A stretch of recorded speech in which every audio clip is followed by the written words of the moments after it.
आप देख रहे हैं टीचर भी, शिक्षक एवं शिक्षा जगत से जुड़ी बड़ी खबरों के लिए सबसे पहले चैनल को सब्सक्राइब कर ले और शेयर जरूर कर दें।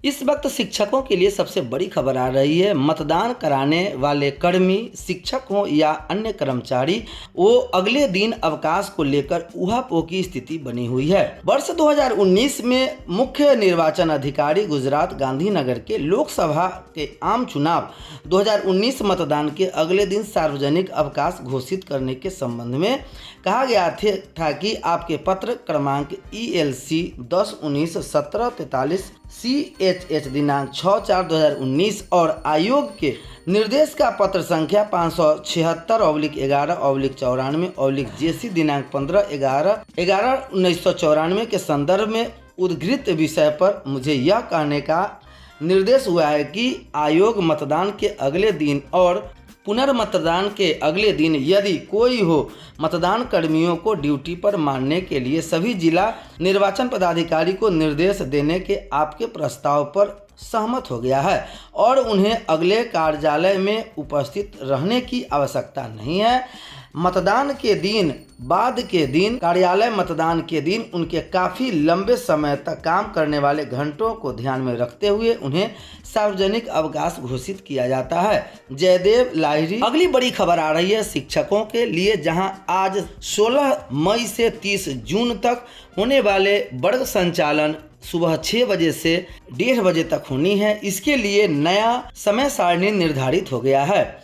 विद्यालय साफ सफाई सुबह 6 बजे से 6:30 बजे तक, चेतना सत्र 6:30 बजे से 6:50 तक, पहली घंटी 6:50 से 7:45 तक, दूसरी घंटी 7:45 से 8:30 तक, तीसरी घंटी 8:30 से 9:15 तक, चौथी घंटी 9:15 से 10 बजे तक, मध्याह्न भोजन 10 बजे से 10:30 बजे तक, पाँचवीं घंटी 10:30 बजे से 11 बजे तक, छठी घंटी 11 बजे से लेकर 11:30 बजे तक, सातवीं घंटी 11:30 बजे से 12 बजे तक, मिशन दक्ष 12 बजे से 12:45 तक, पाठ टीका संधारण वगैरह अन्य कार्यालय कार्य को लेकर 12:45 से 1:30 बजे तक का समय दिया गया है।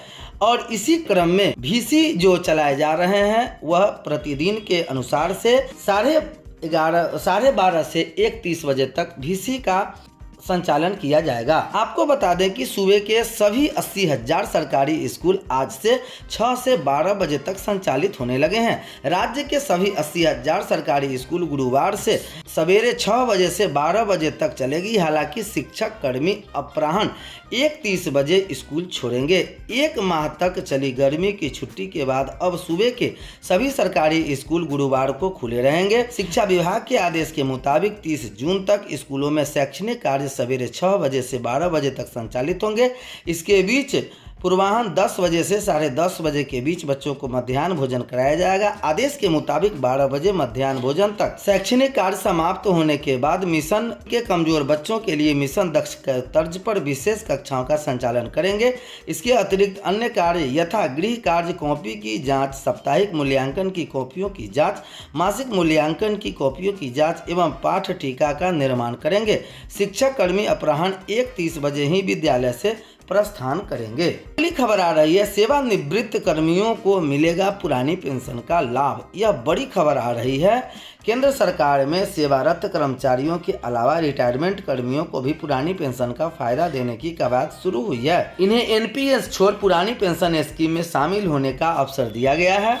भारत सरकार के कार्मिक मंत्रालय लोक शिकायत और पेंशन के अंतर्गत आने वाले पेंशन एवं पेंशनभोगी कल्याण विभाग के पास इस बाबत अनेकों सवाल आ रहे हैं। सेवानिवृत्त कर्मचारी जानना चाहते हैं कि वे NPS से OPS में किस तरह शिफ्ट हो सकते हैं। विभाग का कहना है कि कुछ विशेष शर्तें पूरी करने वाले कर्मचारी रिटायर कर्मी ही NPS से पूरी पेंशन व्यवस्था में शामिल हो सकते हैं। जैसे योग्य रिटायर कर्मचारी को NPS के तहत सरकारी अंशदान और उस पर मिले प्रति लाभ को ब्याज सहित वापस करना होगा। इसी तरह से कुछ दूसरे शर्त भी सरकार ने केंद्रीय सिविल सेवा पेंशन नियम 1972 अब 2021 के तहत ऐसे कर्मचारियों को NPS से OPS में आने का विकल्प प्रदान किया था, जो 22 दिसंबर 2023 से पहले विज्ञापित या अधिसूचित पदों के लिए केंद्र सरकार की सेवाओं में शामिल हुए थे। ऐसे कर्मियों को 31 अगस्त 2023 तक किसी एक विकल्प का चयन करने को मोहलत दी गई थी। ये आदेश मार्च 2023 में जारी किए गए थे। कुछ कर्मचारी ऐसे भी थे जो उक्त आदेश से पहले रिटायर हो गए। उन्हें पूछा है कि क्या उन्हें भी अपनी सेवानिवृत्ति के पश्चात एनपीएस से ओपीएस में शामिल होने का विकल्प मिलेगा। सरकार ने कहा है कि वे भी ओपीएस में आ सकते हैं। पेंशन एवं पेंशनभोगी कल्याण विभाग द्वारा 3 मार्च 2023 को एक कार्यालय ज्ञापांक जारी किया गया था। उसमें कहा गया था कि केंद्र सरकार के ऐसे सिविल कर्मचारी जो उस पद पर या रिक्ति के सापेक्ष नियुक्त किए गए हैं, ऐसे भर्ती नियुक्ति के लिए राष्ट्रीय पेंशन प्रणाली को अधिसूचना की तारीख अर्थात 22 दिसंबर 2023 से पूर्व विज्ञप्ति अधिसूचित किया गया था को केंद्रीय सिविल सेवा पेंशन नियमावली 1972 अब 2021 के अधीन कवर किए जाने के लिए एक बार का विकल्प दिया गया था। इसके अतिरिक्त केंद्र सरकार के ऐसे कर्मचारी जो इन निर्देशों को लागू करने से पहले ही रिटायर हो गए हैं, वे किस तरह से इस विकल्प का फायदा ले सकते हैं। केंद्र सरकार के ऐसे कर्मचारी जो 3 मार्च 2023 को निर्देश जारी होने से पूर्व सेवानिवृत्त हो गए थे, उन्हें लेकर कई तरह की सवाल पूछे जा रहे थे। भारत सरकार के कार्मिक मंत्रालय लोक शिकायत और पेंशन के अंतर्गत आने वाले पेंशन एवं पेंशनभोगी कल्याण विभाग ने 20 अक्टूबर 2023 को कार्यालय ज्ञापांक जारी किया था। उसमें यह स्पष्ट किया गया कि केंद्र सरकार के ऐसे कर्मचारी जो अन्यथा ओपीएस के अंतर्गत कवरेज का 3 मार्च 2023 को जारी वह कार्यालय ज्ञापांक लागू होगा। इसे रिटायरमेंट कर्मियों को ओपीएस में शामिल होने का विकल्प प्रदान किया गया था।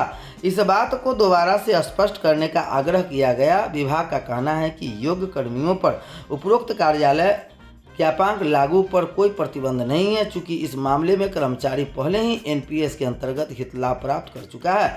अब वह कर्मचारी केंद्रीय सिविल सेवा पेंशन नियम 1972 के अधीन हित लाभ प्राप्त के लिए यदि वह पेंशन एवं पेंशनभोगी कल्याण विभाग के दिनांक 3 मार्च 2023 के कार्यालय ज्ञापांक के अनुसार पुरानी पेंशन योजना के अंतर्गत कवरेज के लिए पात्र पाया जाता है तो सरकारी कर्मचारी द्वारा एनपीएस के तहत सरकारी अंशदान और उस पर प्रतिलाभ को ब्याज सहित प्रदान किया जाएगा। स्कूली बच्चों को अब राशि के बदले मिलेगी पोशाक। राज्य के सरकारी स्कूलों में छात्र छात्राओं को अब राशि के बदले पोशाक मिलेगी।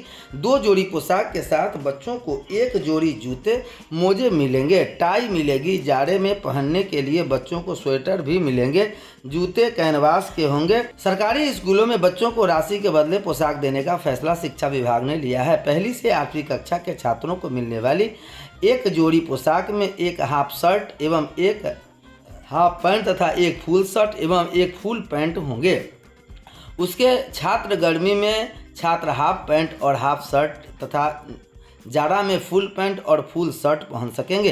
1ली से 8वीं की छात्राओं को 2 जोड़ी सलवार और कमीज मिलेगी। इसी प्रकार 9वीं से 12वीं की छात्राओं को भी 2 जोड़ी सलवार और कमीज मिलेगी। साथ में 1 जोड़ी जूते मोजे एवं 1 स्वेटर भी होंगे। इसे लेकर शिक्षा विभाग के डॉक्टर मदन मोहन झा स्मृति सभागार में बुधवार को विभाग ने सभी संबंधित अधिकारियों को घंटों बैठक कर यह निर्णय लिया गया है।